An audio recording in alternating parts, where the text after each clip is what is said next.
Welcome back for the 9th episode of the Star Wars Battlefront Clone Trooper Challenge, where I attempt to complete every Clone Wars map in the original Battlefront game without dying. This episode we're going to be shipping off to the planet of Yavin 4, so let's do a brief dive into the lore of this planet during the Clone Wars. Yavin 4 has a rich history, especially during the Old Republic era. It was the site of a huge battle during the Great Sith War, as well as the planet where Darth Raven was killed. I'm sure you're all super familiar with the role the planet plays in A New Hope. But as far as the Clone Wars go, there's really only one specific instance where Yavin 4 is involved. During the Battle of Munilist, Anakin Skywalker encountered a Sith acolyte by the name of Asajj Ventress. She lured him away from the battle, drawing him to the remote jungle planet in order to kill him. She quickly destroyed Anakin's starfighter, as well as the clone forces that Obi-Wan sent after him, but she was no match for Skywalker when he gave in to his anger. Since the Clone Wars never came to Yavin 4, we can only speculate how it would have gone down. I imagine the CIS would have been after some ancient Sith artifact or something like that for Count Dooku, and the Republic would naturally have wanted to stop him. The battle would have most likely taken place in the abandoned temples on the planet, which both the Yavin maps are based off of. We're going to start with Arena, since it seems like a very fitting place for a Sith artifact. Arena is a perfectly symmetrical, rectangular map, with both sides starting out with an even amount of command posts. The only neutral one is in the middle of the arena, which is appropriately named the Arena. The arena is just like the hallways and Bespin platforms. It's a completely chaotic bloodbath. The other command posts that the Republic starts out with are the Altar, which is a vehicle spawn point located outside of the main structure, and the East Box, which is a bunker-like structure located along the edge of the arena. The CIS starts out with the Gate, which is just a shorter version of the Altar, and the West Box, which is identical to the East Box. During the initial spawn, an even amount of troops spawn at each command post, but all of them immediately head into the arena. Because of this, the vehicles are pretty much inconsequential to the outcome of the map, since controlling the entire arena gives you the ticket bleed advantage, and the vehicles can't enter the arena. This also means that the clones are at a huge disadvantage because of the infantry versus infantry imbalance that we touched on at the start of the challenge. Since I had to control the arena in order to win, I had a few options for which unit I could use.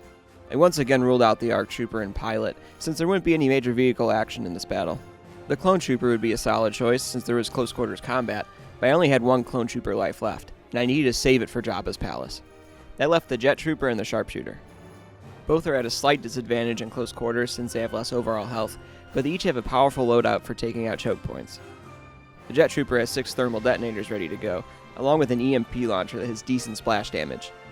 The Sharpshooter, on the other hand, has the recon droid equipped with an orbital strike beacon.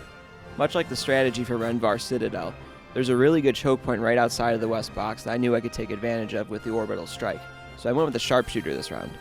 The overall strategy was straightforward.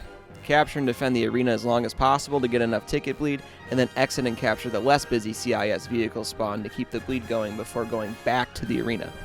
Even though I knew I would lose the arena by leaving, I figured I could offset the ticket bleed for a little bit by using the orbital strike. I just needed to be very careful not to get wiped out by spider droids or blaster turrets. I started out by yeeting myself out of the East Box and into the arena. The Sharpshooter actually has a speed buff, so I was able to get to the command post very quickly. Sure enough, the Separatist forces started pouring out of the West Bunker, just in time for my orbital strike beacon to activate. Captured a command post. I camped next to this ammo droid in order to keep a steady stream of artillery and the droids, so the Republic forces could fully pile into the arena for the main fight.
Once a decent amount of troopers spawned in on the arena, I figured I could take a stab at capturing the gate.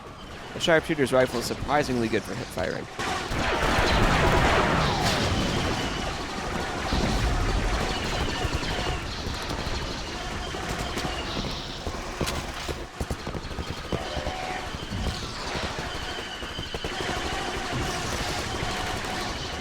Just as I feared, both blaster turrets were fully operational. A spider droid was waiting for me, and there was a droid sniper defending the command post.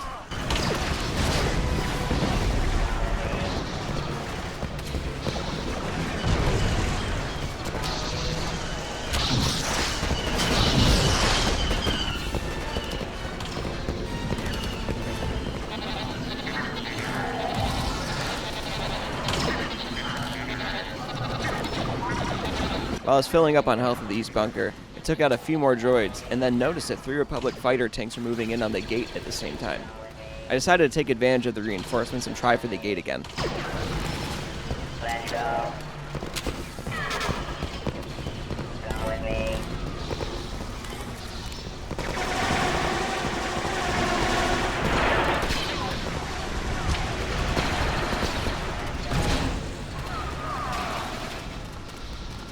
We've lost the command post. We're losing reinforcements.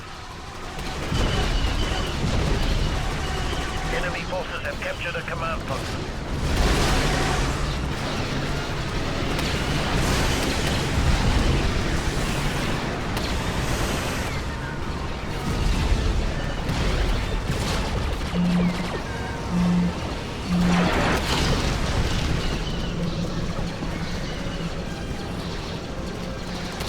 Our reinforcements are being depleted.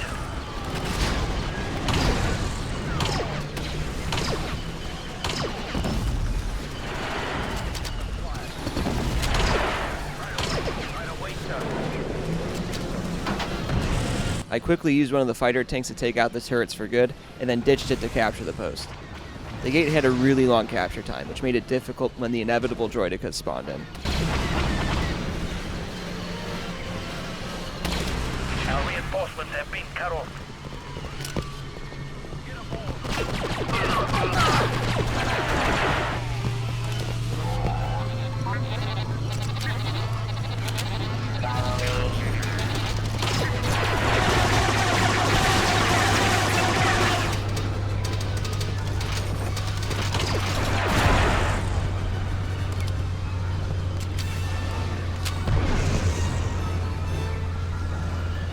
Our reinforcements are being depleted.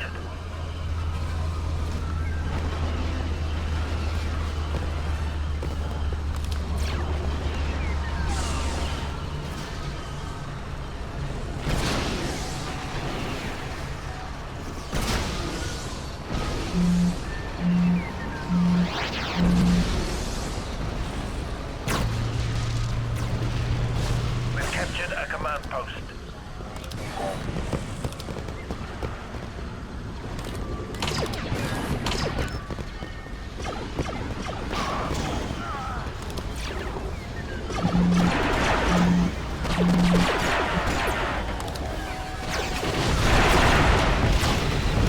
By the time I captured the gate, the Republic had a decent enough lead to pull off a victory. I just needed to help finish the job at the west bunker.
captured a command post.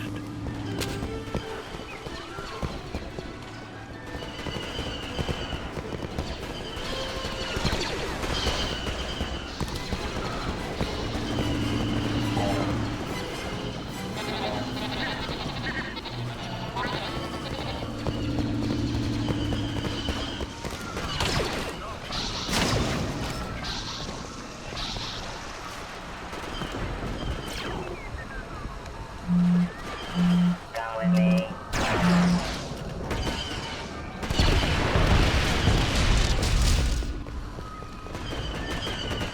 We've captured a command post.